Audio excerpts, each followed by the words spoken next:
కర్నూలులో judicial capital ఏర్పాటు చేయని ముఖ్యమంత్రి జగన్ రాయలసీమ ద్రోహి అని న్యాయవాదులు మండిపడ్డారు. అన్ని వర్గాలను మోసం చేసిన జగన్ చివరకు తమను కూడా మోసం చేశారని లాయర్లు అన్నారు. ఎన్నికల్లో లబ్ధి పొందేందుకే జగన్ నేషనల్ లా యూనివర్సిటీకి శంకుస్థాపన చేశారని అంటున్న అడ్వకేట్స్ తో మా ప్రతినిధి సుంకన్న ఫేస్ టు ఫేస్. కర్నూలును న్యాయ రాజధాని చేస్తామని ముఖ్యమంత్రి జగన్ హామీ ఇచ్చారు. కానీ 5 ఏళ్లు కావస్తుంది. మరి కర్నూలులో హైకోర్టు ఎక్కడ ఏర్పాటు చేయాలో చూపించాలంటూ కూడా ప్రశ్నిస్తూ న్యాయవాదులు ఆందోళన చేపట్టినటువంటి పరిస్థితి. మనతో మాట్లాడిన కొంతమంది న్యాయవాదులు ఉన్నారు, వారితో మాట్లాడదు. సరే, ఎన్నికల ముందు హడావిడిగా ఇవాళ నేషనల్ లా యూనివర్సిటీకి ముఖ్యమంత్రి జగన్ శంకుస్థాపన చేశారు. ఏం చెప్తారు సార్? ఇది పక్కా ఓటు బ్యాంకు రాజకీయం కోసమే. ప్రజలకు ఏదో ఆశ పెట్టి ఇలా ఎన్నికల ముందు మబ్బు పెట్టి ఓట్లు వేయించుకుని అలా ఈ ప్రాంతానికి ఏదో చేసినట్టు ఉండాలి. ఎందుకంటే ఇంతకుముందు ఈ ప్రాంతానికి ఏమేమి అభివృద్ధి కార్యక్రమాలు చేస్తామన్నారో వాటిలో ఒక్కటి చేయలేదు. ఉదాహరణకు హైకోర్టు 5 సంవత్సరాల కింద హైకోర్టు ఇస్తామని అనౌన్స్ చేశారు. అమరావతి రాజధాని ఎంత ప్రతిష్టాత్మకంగా చేపట్టారు, దాన్ని నీరు గార్చారు. 3 రాజధానులు అన్నారు. 3 రాజధానులలో కర్నూలుకు న్యాయ రాజధాని అన్నారు. న్యాయ రాజధానిలో భాగంగా ముఖ్యంగా హైకోర్టు రావాలి. హైకోర్టుకు ఈ రోజు వరకు అతిగతి లేదు. ఆర్థిక మంత్రి గారేమో ఇంతకుముందు కర్నూలులో జరిగిన పెద్ద బహిరంగ సభలో హైకోర్టు అనేది హైకోర్టు దగ్గర చూస్తే 10 కిలోమీటర్ల మేర అంతా కనపడాలా చుట్టుపక్కల అని పెద్ద గంభీరంగా చెప్తున్నారు. ఆ మాటలన్నీ ఏమైపోయి కోటలు దాటాయి.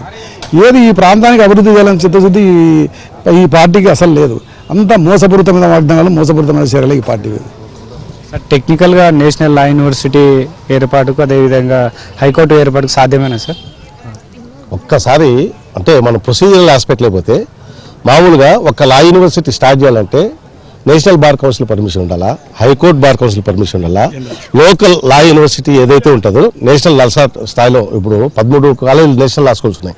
ఆ నేషనల్ లా స్కూల్స్ యూజీసీ కింద వాళ్ళ పర్మిషన్స్ ఉండాలి. ఏ పర్మిషన్స్ లేకుండా కేవలం ఎలక్షన్స్ స్టంట్ అంటే మనకు అర్థమవుతుంది. ఆయన మాట తప్పుతాడు, మనము తిప్పుతాడు. సొంత ఫ్యామిలీలోనే 2 అక్క చెల్లెలు బయటకు వచ్చినారు. అక్కేమో మా నాన్న చంపిన అతిగతి లేదు అని ఆమె మొత్తుకుంటుంది. ఇంకో చెల్లేమో మా అన్న పెద్ద మోసగాడు అని ఓట్లేదండి. అది ఇంకా మామూలుగా సాధారణ ప్రజలను ఏ విధంగా ఈయన కేవలం బోల్తా కొట్టించుకుంటూ బట్టలు నొక్కుంటూ మీకు డబ్బులు వేస్తున్నా అంటున్నాడు. నువ్వు మరి ఈ రోజు ప్రోగ్రామ్ కూడా నువ్వు బట్టలు నొక్కిండొచ్చు కదా, ఎందుకు బట్టలు నొక్కకుండా వీటికి వచ్చి ఇంత హంగామా చేసినావు, కోట్ల రూపాయలు ఖర్చు పెట్టావు, ఇంతమందిని న్యాయవాదులు అక్కడ పిలిపించుకొని నిర్బంధంగా వాళ్ళను లోపల బంధించుకొని వాళ్ళు ఇబ్బంది పెట్టావు. అంటే దయచేసి నువ్వు మాట తప్పుతావు, మనము తిప్పుతావు. నువ్వు చేసేదంతా మోసపూరితమైన మాటలు. ఇంకా నిన్ను రాయలసీమ ప్రజలు నమ్మరు, క్షమించరు కూడా. ఎందుకంటే రాయలసీమకు పచ్చి దగాకూరు ఎవరైనా చేశారంటే నువ్వే చేసినావు.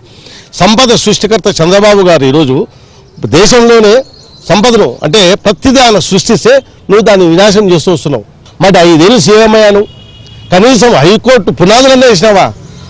మళ్ళీ కొత్తగా ఒక చట్టం భూ యాజమాన్య హక్కు చట్టం అని తెచ్చేసి మొత్తం భూబకాసాలను పెంచేసుకుంటూ నీ కొత్తగా ఇంకా బాండ్లు కొత్త జే బాండ్లను వస్తాయి. ఆ జే బాండ్లలో మొత్తం ఆస్తులు రాపించుకుంటారు. కాబట్టి రాయలసీమ ప్రజలు కానీ రాష్ట్ర ప్రజలు కానీ ఆయన నమ్మే పరిస్థితి లేదు.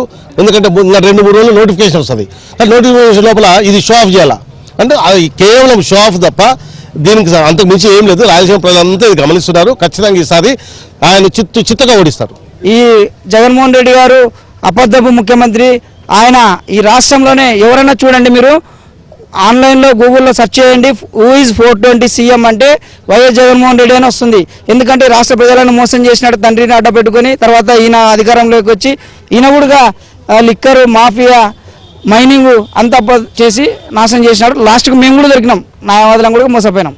కెమెరా